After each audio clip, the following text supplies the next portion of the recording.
News time TN நேயர்களுக்கு வணக்கம். இன்று நம்முடன் மூத்த பத்திரிகையாளர் திரு தாமோதரன் பிரகாஷ் அவர்கள் இணைஞ்சிருக்காரு. வணக்கம் சார். வணக்கம் மனிதா டேனியல் மேடம். வணக்கம் சார்.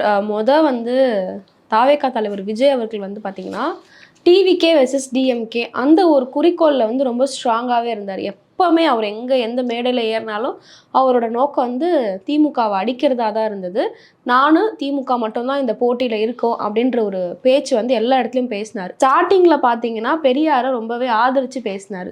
அதுக்கப்புறம் எம்ஜிஆர் இப்படி இருந்தார், எம்ஜிஆர் அப்படி இருந்தார் அப்படின்ட்டு எம்ஜிஆரை புகழ்ந்து புகழ்ந்து பேச ஆரம்பித்தார். இப்போ பார்த்தீங்கன்னா ஜெயலலிதா அவர்களை புகழ்ந்து பேசுகிறாரு. ஜெயலலிதா அவர்கள் யூஸ் பண்ண வார்த்தைகளை தீய சக்தி அப்படின்ற மாதிரியான வார்த்தைகளை இதில் பயன்படுத்தியிருக்காரு. இப்போ இவர் எந்த ஸ்டாண்டர்டில் சார் இருக்காரு? டிவிகே வெர்சஸ் டிஎம்கேவா இல்லை டிவிகே வெர்சஸ் ஏடிஎம்கேவா சார்? நல்ல கேள்வி. இது எடப்பாடி கவலைப்பட வேண்டிய கேள்வி. இப்போது அதிமுகலேருந்து செங்கோட்டையனை கூப்பிட்டு போயிருக்காரு. செங்கோட்டையனை அதே கோபியில் எடப்பாடி ஒரு கூட்டம் நடத்தினார். அந்த கூட்டம் வெறும் 20,000 பேர் தான். இன்றைக்கி தாவேக்கா நடத்தின கூட்டத்துக்கு ஒரு 30,000 பேருக்கு வந்திருக்காங்க. ஆனால் இவர் கோபியில் கூட்டம் நடத்தினார். இவங்க அவுட்டரில் பெருந்துறையில் கூட்டம் நடத்துகிறாங்க. இதுதான் ரெண்டுத்துக்கும் இருக்கக்கூடிய வித்தியாசம். இவர் விஜய் தன்னை திமுகவுக்கு எதிராக எந்த இடத்துலையும் ஒரு அதிமுகவை பேசல. ஒரே ஒரு இடத்துல தான் பேசுகிறார். எம்ஜிஆரை பற்றி பேசினா நாங்கள் காப்பிரைட் வச்சுருக்கோம் அப்படின்ற மாதிரி எங்கெங்கேயோ போய் பேசக்கூடாது, இடிச்சுக்கக்கூடாது. நீங்கள் எம்ஜிஆரும் அண்ணாவும் பொதுவானவங்க அப்படின்ற மாதிரி அந்த இதுவை அவர் கொண்டு வந்தார். ஆனால் அவர் ஏடிஎம்கே அட்டாக் பண்ணல. பிஜேபிக்கு எதிராக அட்டாக் நிறைய அவர்கிட்ட எதிர்பார்க்கலாம். அதாவது எஸ்ஐஆரை பற்றி பேசல அவர். இப்போது மகாத்மா காந்தி ஊரக வேலைவாய்ப்பு திட்டத்தில் மாற்றிட்டு இது பண்ணியிருக்காங்க. அதை பற்றி பேசல. அதெல்லாம் முன்கூட்டியே அருண்ராஜ் அவரை வச்சு பேச வச்சுருக்காங்க. அது லைட்டாக அவ்வளோதான். அது விஜய் அதை பற்றிலாம் கவலைப்படவும் இல்லை, பேசவும் இல்லை. அவரோட அட்டாக் முழுக்க முழுக்க டிஎம்கே அட்டாக் தான். காஞ்சிபுரத்தில் அவர் அந்த கல்லூரியில் சத்யபாமா கல்லூரியில் பேசும்போது எல்லாருக்கும் வீடு தருவோம், வேலை தருவோம், காரு தருவோம், வீட்டுக்கு காரு தருவோம், ஒரு பைக்கும் தருவோம் அப்படின்னாரு. அது பெரிய அளவுக்கு இடி ஆயிடுச்சு அவருக்கு. அதனால் இப்போ மாற்றி நம்ம காஞ்சிபுரத்தில் பேசினா நம்ம சொன்னதை பேசினா அது இப்போ விமர்சனம் பண்ணுறாங்க. நம்ம இலவசங்களுக்கு எதிரானவங்க கிடையாது. மக்கள் வரி பணத்துலேருந்து தானே நீங்கள் இலவசம் கொடுக்குறீங்க. இலவசம்னு ஏன் அதை நீங்கள் அறிவிக்கிறீங்க? ஓசியில் போனான்லாம் ஏன் சொல்கிறீங்க அப்படின்ற மாதிரி பேச்சை முழுக்க முழுக்க மாற்றுறாரு. ஸோ இதை பற்றி கவலைப்பட வேண்டியது விஜயோடைய போக்கு முழுக்க முழுக்க அதிமுகவை குறி வச்சு, அதிமுகவுடைய வாக்கு வங்கியை குறி வச்சு போகுது. அப்போது இதை பற்றி உண்மையிலே கவலைப்பட வேண்டியது யாருன்னா எடப்பாடி பழனிசாமி தான். எம்ஜிஆரை பற்றி பேசினா பரவாயில்ல, தீய சக்தி, திமுக தீய சக்தி, தீய சக்தி, தாவேகா தூய சக்தி, தூய சக்தி அப்படின்னு மாத்துறாரு. அதை பற்றி கவலைப்பட வேண்டியது அண்ணன் எடப்பாடியுடைய ஸ்ட்ராங்கஸ்டான கவலை. இப்போது இப்படி அவர் பேச ஆரம்பித்து இந்த ஸ்ட்ரோக்கில் அவர் போனார்னா ஏடிஎம்கே வாக்குகளை அவர் கபலீகரம் பண்ணுவார். நான் தான் உண்மையான ஆன்டி டிஎம்கே அப்படின்றது. ஏடிஎம்கேவுடைய வாக்குகளையும் எடுப்பார், பிஜேபியுடைய வாக்குகளையும் எடுப்பார் அவர். சரிங்களா? ஒன்றிய அரசை பற்றி ஒன்றும் பெருசாக பேசலை. ஒரே ஒரு இடத்துல மட்டும் ஒன்றிய அரசை குறிப்பிட்டு பேசுகிறார். பாக்கி அவர் எந்த இடத்துலையும் அவர் பேசவே இல்லை. ரைட்டுங்களா? இந்த மாதிரி சட்டம் ஒழுங்கு சந்தி சிரிக்குது, பெண்களுக்கு பாதுகாப்பு இல்லை, ஒன்றியத்தில் ஆட்சி செய்கிறவங்க அப்படின்ற மாதிரி ஒன்றியத்தில் அவர் சொல்கிறாரு. 2026 சட்டமன்ற தேர்தலில் என்ன பண்ணோம் அப்படின்னாரு. அதுக்கப்புறம் முழுக்க முழுக்க மஞ்சள் பிரச்சனை, ஈரோடு பிரச்சனை, இதெல்லாம் தீர்ந்து தான் பேசுகிறாரு. பாக்கி ஒன்றும் ஸ்பெசிஃபிக்காக பேசலை. ஸோ இதில் முக்கியமான விஷயம் என்னன்னா, அவர் அதிமுக லைனில் வராரு, அதிமுக மடியில் கை வைக்கிறாரு. ரைட்டுங்களா?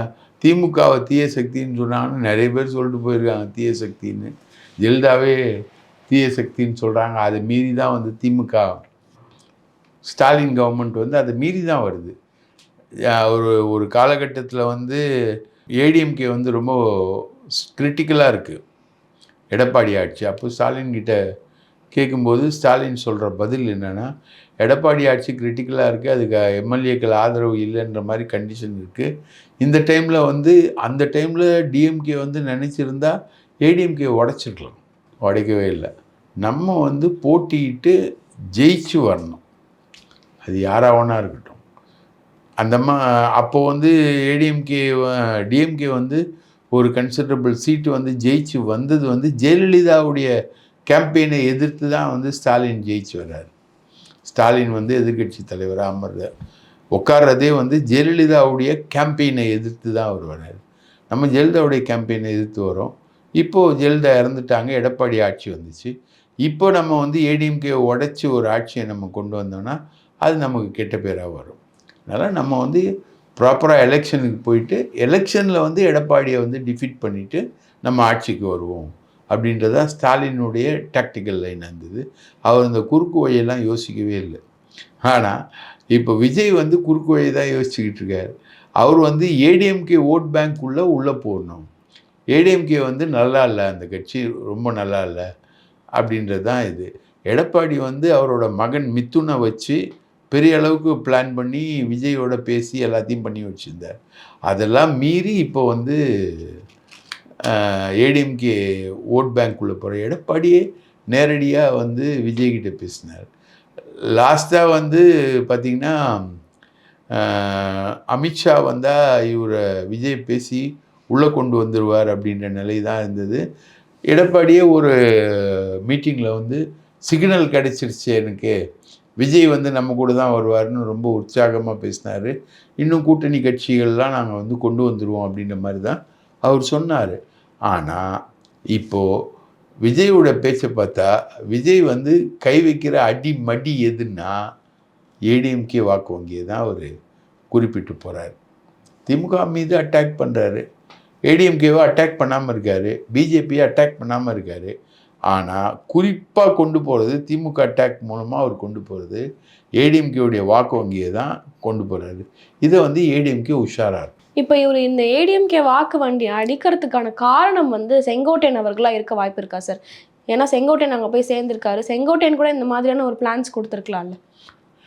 கண்டிப்பாக நல்ல கேள்வி. செங்கோட்டையன் வந்து இந்த பிளான் எல்லாம் கொடுப்பாரு. அவர் வந்து அதிமுக வாக்கு வங்கி வந்து அழியணும், எடப்பாடி பழனிசாமி வந்து தோல்வி அடையணும் அப்படின்றதுல அவருக்கு ஒரு மிகப்பெரிய ஆர்வம் இருக்குது. எடப்பாடிக்கும் செங்கோட்டையனுக்கும் நடக்கிறது பர்சனல் ஈகோ ஃபைட்டு, நீ பெருசா நான் பெருசா. செங்கோட்டையனுடைய சிஷினாக இருந்தவர் தான் எடப்பாடி. இப்போ நடக்கிறது அங்கே வந்து ஈகோ ஃபைட்டு.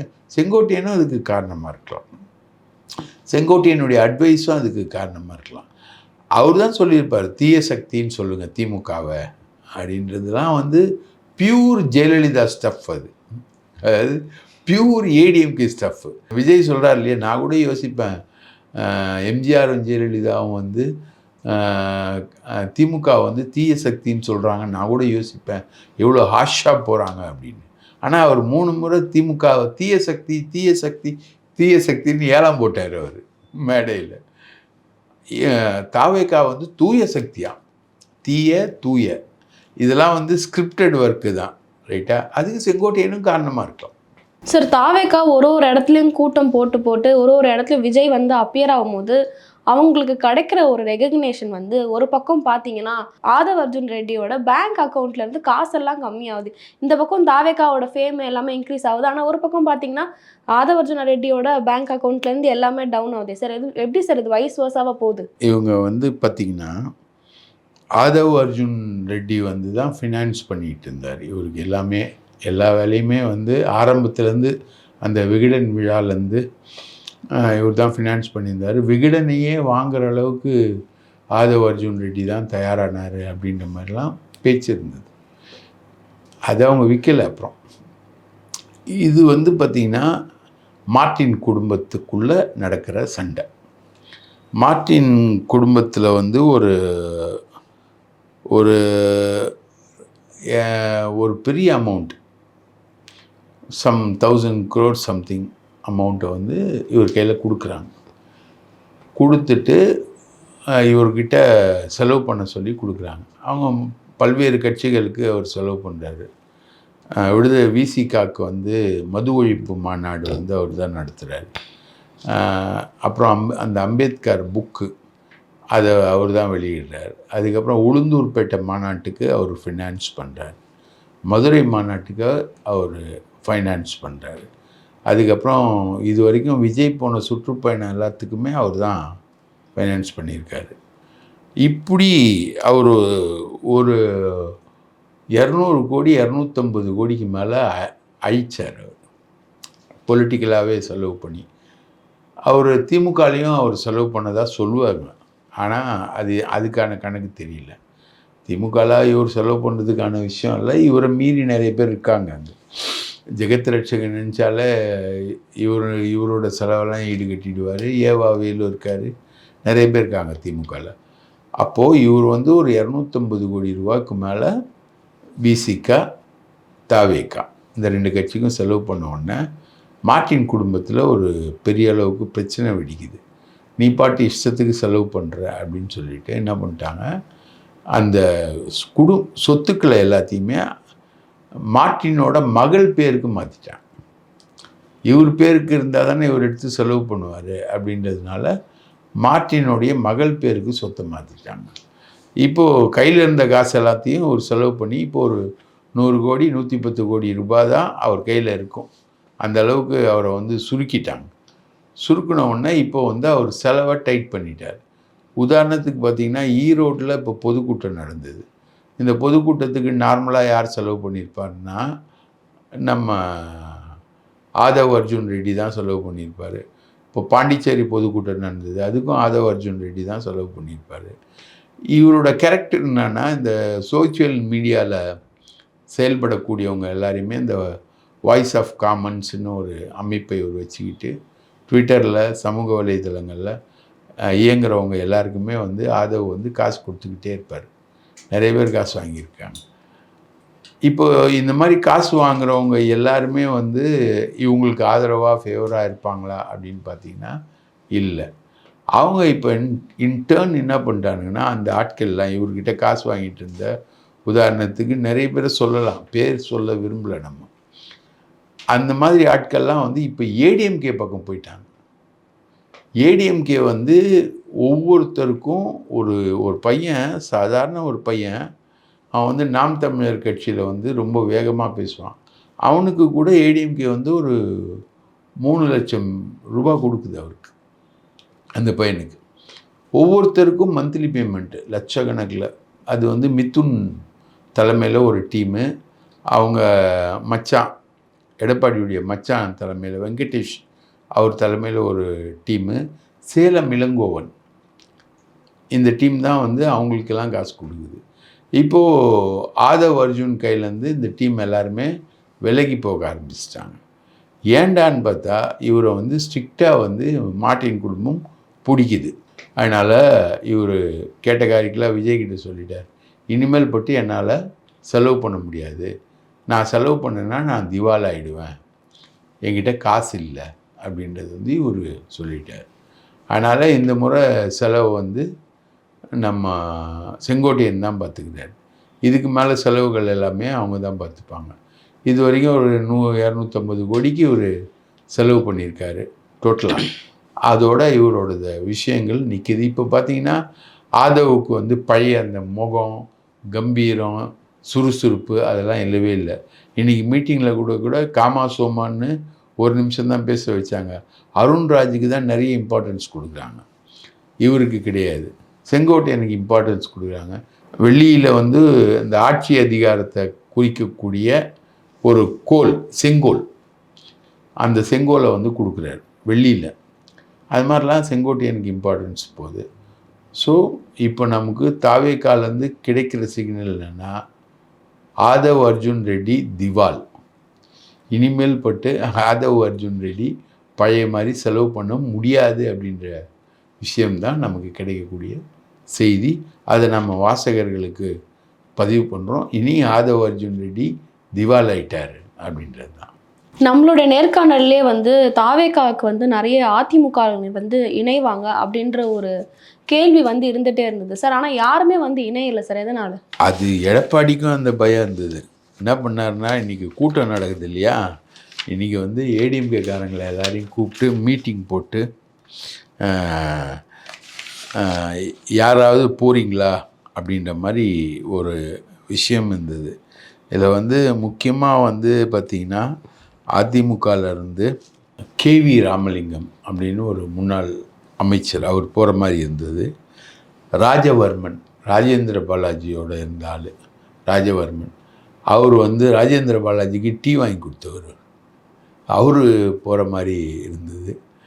ரைட்டா, ராஜவர்மன் வந்து அவர் அதுக்கு மேலே ராஜேந்திர பாலாஜி என்கரேஜ் பண்ணல.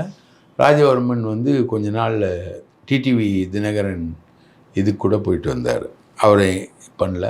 அது மாதிரி சேலஞ்சர் துரை அப்படின்னு ஒரு ஆள், அவரும் வந்து டிடிவி தினகரனுக்கு ரொம்ப க்ளோஸாக இருந்தார், எல்லாமே அந்த ஆள். அவர் ரொம்ப பெரிய ஆள். அவரும் வந்து தவேகால சேர்றதா இருந்ததாக சொல்லப்பட்டது. ஆனால் இன்றைக்கி அவங்க வந்து சேரலை, வெறும் அறிவிப்பு மட்டும் கொடுத்துருக்காரு. நிறைய பேர் வருவாங்க, சேருவாங்க. காளியம்மாவை சொன்னாங்க. ஊடகவியலாளர் ஃபெலிக்ஸ் ஜெரால்ட் அவரும் போய் சேருவாருன்னு சொன்னாங்க. அவரை பற்றி நிறைய சொல்லிக்கிட்டே இருக்காங்க, அங்கே சேருவார் இங்கே சேருவார்னு சொல்லிக்கிட்டே இருக்காங்க. அது மாதிரி ஃபெலிக்ஸ் ஜெரால்டு வந்து அங்கே போய் சேருவார் அப்படின்னாங்க. யாரும் இன்றைக்கி போய் சேரல. அப்போ ராஜவர்மன், கேவி ராமலிங்கம், சேலஞ்சர் துரை, ஃபெலிக்ஸ் ஜெரால்ட், காளியம்மாள் யாருமே போய் தவேகால சேரலை. அவங்களெல்லாம் பின்னாடி சேருவாங்களான்னு தெரியல. அதை விஜய் ஒரு அனௌன்ஸ்மெண்ட்டாகவே வச்சுருக்காரு. இதுக்கு பயந்து எடப்பாடி எல்லாரையும் கூப்பிட்டு உட்கார வச்சு அவங்களுக்கு எல்லோரும் வந்தாங்களா அப்படின்லாம் செக் பண்ணியிருக்காங்க. எல்லோரும் கரெக்டாக ப்ரெசென்ட் ஆகிட்டாங்க, ஏடிஎம்கேலேருந்து போகல. இப்போது உண்மையிலே இப்போ விஜயால் ஆபத்துக்குள்ளாக இருக்கிறது ஏடிஎம்கே தான். திமுகவில் இவங்க யாருமே திமுக ஆட்கள் கிடையாது. காளியம்மாள் வந்து அவங்க வந்து நாம் தமிழர் கட்சி, அவங்கள வந்து அந்த வியூக அமைப்பாளர் இருக்கார் இல்லையா ஜான் ஆரோக்கியம், அவர் வந்து சீமான் ஃப்ரெண்டு, அதனால் அவர் சேர்க்க மாட்டேன்றார். இதுதான் அங்கே இருக்கக்கூடிய கிரைசிஸ். அன்புமணி ஊழல் பற்றி ராமதாஸ் அவர்கள் தொடர்ந்து பேசிட்டே இருந்தார். ஆனால் இப்போ வந்து பார்த்தீங்கன்னா அந்த விஷயத்தை சிபிஐக்கு மாற்றணும் அப்படின்ட்டு ரொம்ப வலியுறுத்துறாரு சார். எதனால்? இது வந்து ரொம்ப அநியாயங்க. இது வரைக்கும் இந்திய அரசியல் வரலாற்றிலேயே ஒரு பிள்ளைய வந்து ஜெயிலில் போடணும் அப்படின்னு அப்பன் சொல்லுவானா? போதையில் வந்து அப்பனை வெட்டிய மகன், இதெல்லாம் வந்து கேள்விப்பட்டிருக்கோம். இது வந்துலாம் கீழ்மட்ட லெவலில் நடக்கும். போதையில் வந்து அப்பன் மகனை வெட்டுறது, மகன் அப்பனை வெட்டுறதுலாம் கீழ்மட்ட லெவலில் நடக்கும். ஆனால் பாமகன்றது எவ்வளோ கோடிக்கணக்கான சொத்து வச்சுருக்காங்க இவங்க.